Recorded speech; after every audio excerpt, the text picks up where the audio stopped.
Occupation hazardous or occupational hazards. Are you putting your life at risk every day at work? Even if you're working at an office, you don't know the types of hazards you may be exposed to.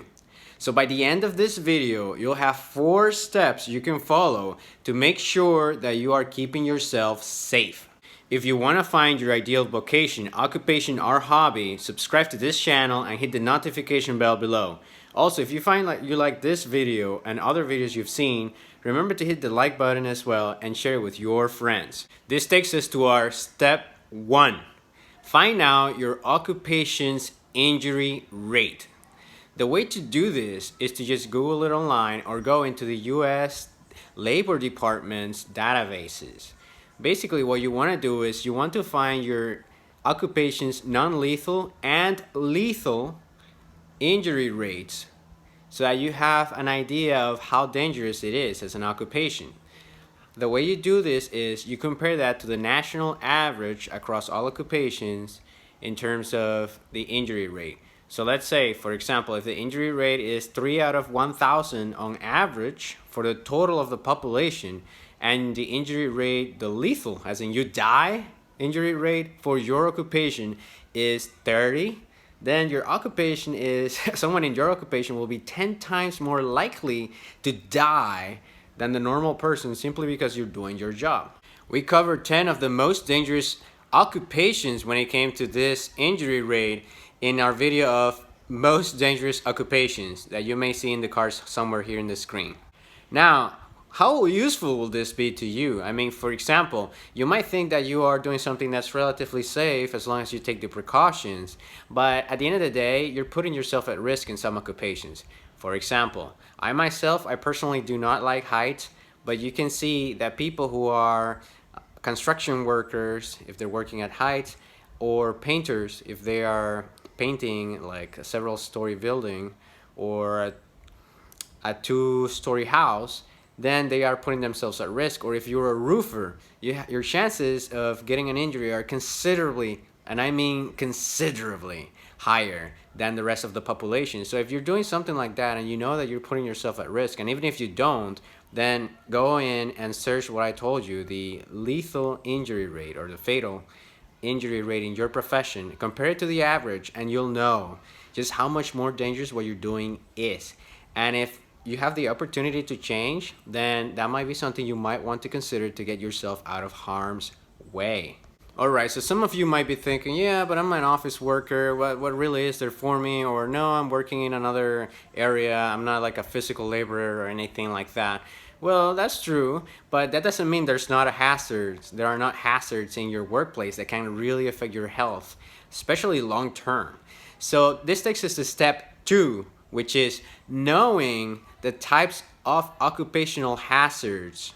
When it comes to these, there's really 4 big general types. The first one, which we've mentioned before, is the physical hazard.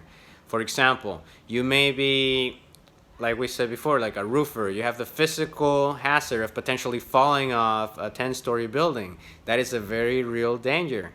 And another hazard that comes to the physicality is if you're working at a job that you're dealing with temperatures that are very hot or temperatures that are very cold and you're exposed to that. That's going to be difficult. That's going to be something that's going to put your health and potentially your life at risk. Another type of hazard, though, is the psychosocial hazard or psychological hazards that you get from your occupation.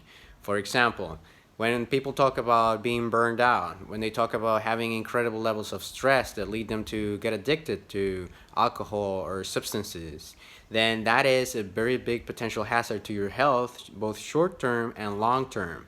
This can happen in any type of occupation, but it tends to happen more on those that have very serious demands of you, either emotionally or physically. To put an example, psychoanalysts or psychiatrists, they tend to get a lot of burnout with their patients because they have to be very involved with the patient's emotions and that kind of stuff. And that can be very taxing on you, especially if you do that for many hours every week, week after week after week, right? But burnout is not something that's just specific to any one occupation, and neither is occupational stress. You may not know it, but this kind of hazard may even make you so that you go back home and you mistreat your family and friends and whatever, and then potentially that deteriorates your relationships, and that can seriously affect your mental well-being as well. Now, comment below if you have a stressful job, or a job that, even though it's not one with a lot of physical hazards, it still makes you feel like crap, or it really deteriorates your health either mentally or physically. So the third type of hazard is actually biological hazards, and that has to do with any toxins or organisms that may cause harm to your physical being, to your physical well-being, simply because they come from living organisms. One example of that might be influenza, catching a cold. That's relatively minor, but there are other things that could potentially be considerably more harmful to your health that, I don't know, like you hear today, like the biohazards, like bioweapons, like it doesn't have to get that much, but like you could hear back things that had to do with anthrax, maybe even in Africa when they had the whole Ebola breakout several years ago. That's a biological hazard, and depending on your occupation, you may be exposed to that. The fourth and final general type of hazard or occupational hazard that you can go through is the chemical type. And this has to do with neurotoxins, carcinogens, and other awful, lethal sounding words that can actually take you out. And you may not even need to work at a power plant or any other kind of like nuclear reactor as chemical field to be exposed to that. But if you are in one of those, then you are potentially even more exposed because you're dealing with those day to day. Or maybe you're working at a building that's very close to one, so that could potentially put you at risk.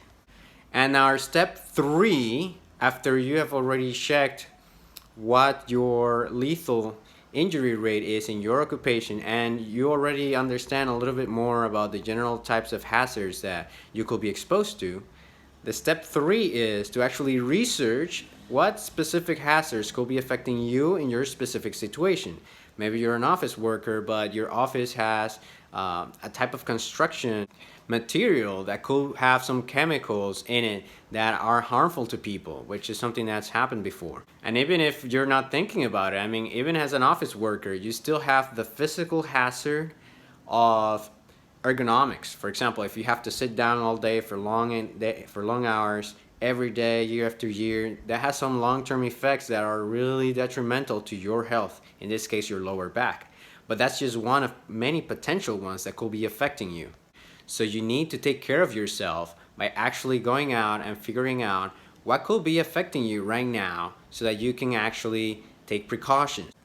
And this takes us to step 4, and that is to actually take precautions. If you know that you're putting yourself at risk and you don't want to keep putting yourself at risk, then actually do something about it. Can you change your situation? Can you change careers? Can you change your job? Can you switch offices?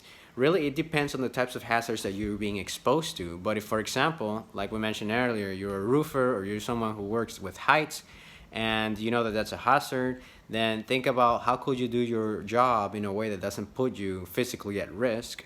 And similarly, if you are working in an office that you know was made with some materials that could be chemically poisonous or have the potential to do you harm, then you might want to think about maybe getting a transfer to another department or to another building or to start working at a different company.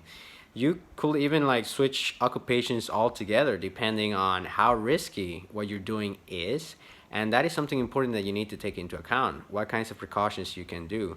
Even if you're working at an office and it's like, oh yeah, like we took all the precautions, this building is safe for everything, like earthquakes and all that stuff, then you still need to think like, okay, like am I in like the 10th floor? Am I like on the 2nd floor? Like what kind of things could potentially happen for my type of occupation or the type of building I'm working in or the type of city I'm in? You know, like some cities get more earthquakes than others. Some cities get hit by hurricanes. So that's something that you want to take into account to keep you and your family safe. And even if you get all the knowledge, if you don't take action to prepare yourself for whatever may happen, then that's not gonna be, you're not gonna help yourself at all. So if anything, if you leave this video with something, it will be know what could potentially affect you and prepare beforehand, because once it hits, it's too late. So now you know 4 powerful steps you can take to figure it out if you are putting your life at risk at work and what to do in order to prepare yourself for it.